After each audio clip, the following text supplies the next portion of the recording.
वसुदेवसुतं देवं कंसचाणूरमर्दनं देवकी परमानंदम कृष्णं वंदे जगद्गुरु।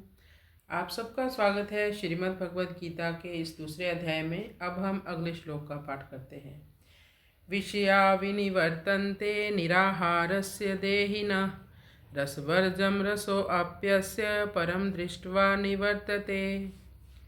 मनुष्य निराहार दो तरह से होता है, अपनी इच्छा से भोजन का त्याग कर देना या बीमारी आने से भोजन का त्याग हो जाना, और संपूर्ण विषयों का त्याग करके एकांत में बैठना अर्थात इंद्रियों को विषयों से हटाना। यहाँ इंद्रियों को विषयों से हटाने वाले साधक के लिए निराहार से कहा है। विषया विनिवर्तन्ते, विषय कहते हैं रूप रस गंध स्पर्श शब्द। इन विषयों के प्रति हमारी इंद्रियां आकर्षित होती हैं। निराहार से यानी कि कोई साधक आहार नहीं ले रहा हो, यानी विषयों के प्रति अपने मन को समेट लिया है जिसने, लेकिन इंद्रियों को हटाने के बावजूद अभी उस देहिना देह अभिमानी व्यक्ति को, जो अपने को शरीर मान रहा है, अभी भी उसको रस बना रहता है, यानी कभी भी पतन हो सकता है।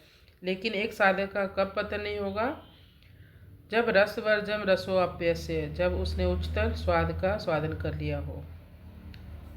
तो भक्ति में एक पॉजिटिव एंगेजमेंट है। भक्ति में व्यक्ति को अलग से वैराग्य लेने की कोई ज़रूरत नहीं होती। जैसे वह भक्ति रस में प्रवृत्त होता है, वैसे ही संसार के विषय वासनाओं से विरक्त हो जाएगा।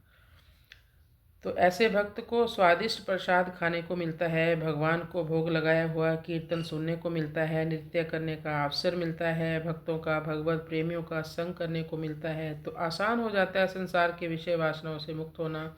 लेकिन यदि कोई व्यक्ति भगवदीय कार्य भी ना करे, भगवान की सुंदरता का दर्शन ना करे, हाथों का उपयोग भगवान की सेवा में ना करे, उसके लिए एकांत में बैठकर मन को साधना असंभव है।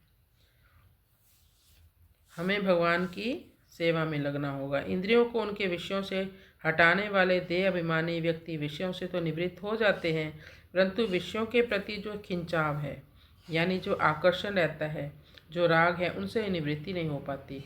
दूसरी ओर उत्कृष्ट अनुभव क्या है? भगवान का अनुभव होने से स्थित प्रज्ञा व्यक्ति का विषयों के प्रति रस बुद्धि से निवृत्ति हो जाती है।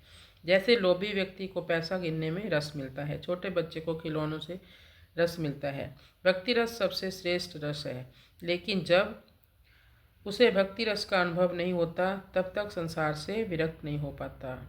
इसलिए भक्ति रस में हमें जितनी जल्दी हो सके उतनी जल्दी प्रवृत्त होना चाहिए। हरे कृष्णा।